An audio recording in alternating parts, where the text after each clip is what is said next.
వోల్టర్కేస్ గారు ఆయన మొట్టమొదట భగవాన్ని చూసినప్పుడు కలిగిన అనుభవాలను చెప్తున్నారనమాట. ఆయన ఎప్పుడైతే ఫస్ట్ భగవాన్ని చూసారో ఆయనకేమనిపించిందంటే, ఇన్ని ఏళ్ళుగా నేను ఎవరినైతే అన్వేషిస్తున్నానో ఆయన ఈయనే అని అనిపించింది అని చెప్తున్నారు.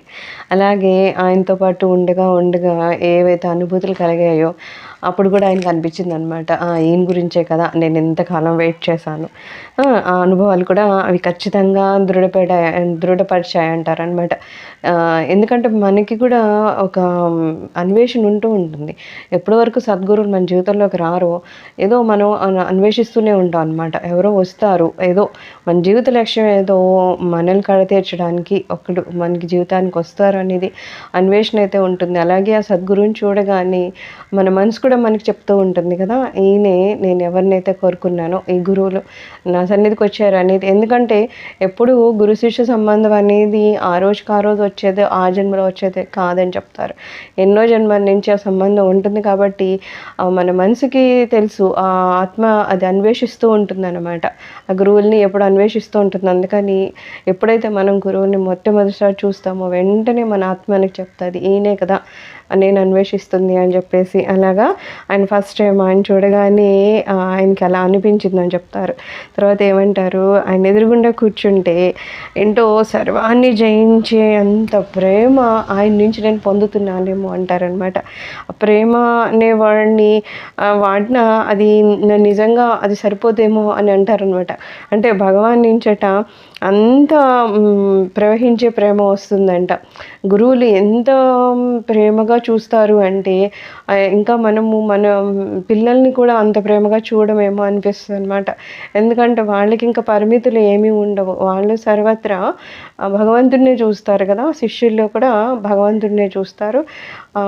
సొంత పిల్లల్లాగా చూస్తారు, సొంత పిల్లల కన్నా ఎక్కువగా చూస్తారు. సో అంత ప్రేమ స్వామి నుంచి నాకు కలుగుతూ ఉండేదని చెప్తూ ఉంటారనమాట.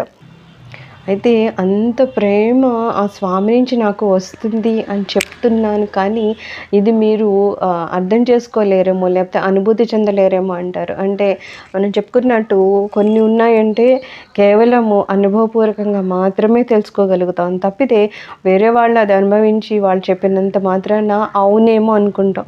ఈయన ఏమంటారంటే అక్కడ ఏదో కాంతులు వెదజల్లుతున్నాయో అలాగే ఏదన్నా మీరు ఊహిస్తారేమో తప్పితే నిజంగా నేను ఎటువంటి అనుభవాన్ని పొందానో అది మీరు తెలుసుకోగలరా అంటే అది ఊహకైతే అందదు అంటున్నారు. మనం కూడా ఒకవేళ అనుభవపూర్వకంగా ప్రేమను ఆస్వాదించగలిగితే అనుభవాన్ని ఆస్వాదిస్తామేమో తప్పితే కేవలం ఇలా ఏదో ఒక బుక్లో చదివినంత మాత్రాన, ఒకరు చెప్పినంత మాత్రాన ఆ మాటలు విని మనము దాన్ని ఏమైనా అనుభవపూర్వకంగా తెచ్చుకోగలమా, ఆస్వాదించగలమా అంటే అది జరగదు.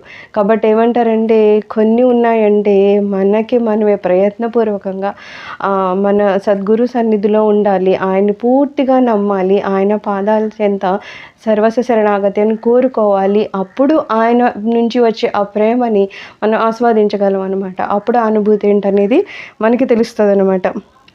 ఇక్కడ ఈయన ఏమంటారంటే నేను ఏమన్నా పోనీ భగవాన్ గురించి రాద్దామన్నా చెప్పాలన్నా నాకు ఇదే ప్రాబ్లం అవుతుంది అంటారు. ఎందుకంటే ఇవన్నీ మాటలుగా అందవు, స్వామివారు మాటలుగా అందరు. ఆయన నుంచి వచ్చే ఆ ప్రభావం అవన్నీ చెప్పడానికి మాటలు ఏమన్నా అంతాయంటే అందవు.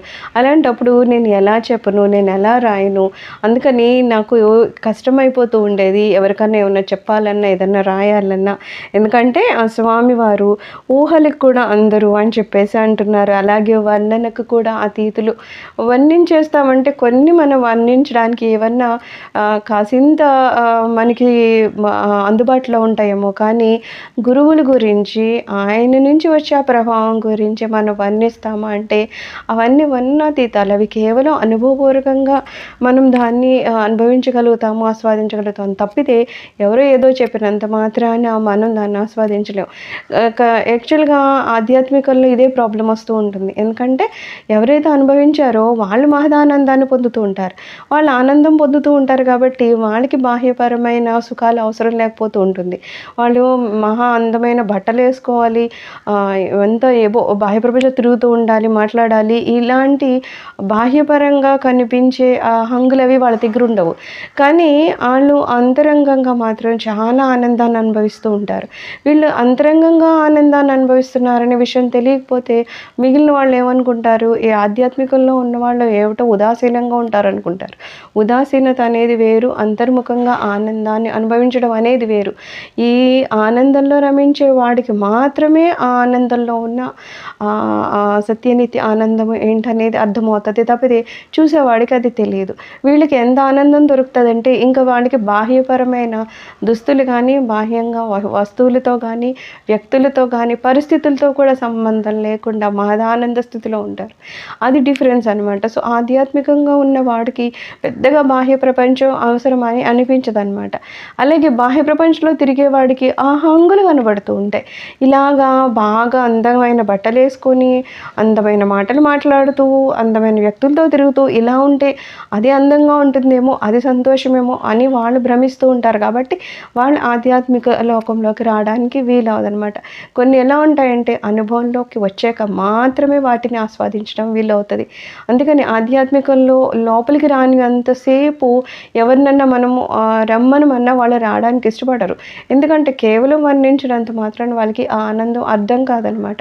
సో ఇక్కడ ఈయన కూడా ఏమంటున్నారు, నేనేమో ఏమన్నా రాయాలి చెప్పాలని అనుకుంటున్నాను, కానీ ఇవన్నీ వర్ణనకి మాటలకి అతీతమైనవి. నేను భగవాన్ గురించి నిజంగా ఇలాగే ఉంటారని చెప్పడానికి నా దగ్గర ఏమీ ఉండడం లేదు అని చెప్తున్నారనమాట. ఇక్కడ ఈయన ఏమంటారంటే నిజంగా సంతోషాన్ని ఎవరు వర్ణించగలరు అంటారు. ఒక ఉదాహరణ తీసుకుందాము. ఎవరికన్నా సంతోషం అయ్యింది అనుకుందాం. ఎవరైనా స్వచ్ఛమైన నిర్మలమైన ఆనందాన్ని ఒక క్షణికాలము వాళ్ళు అనుభవించారు అనుకుందాం. ఆ తర్వాత వాళ్ళు వర్ణించమంటే వాళ్ళు ఎంత టైం అయినా తీసుకొని ఆనందంగా ఉందని చెబుతారే తప్పితే ఆనందం అనేది ఏ రకంగా వాళ్ళు వర్ణించగలరు కదా.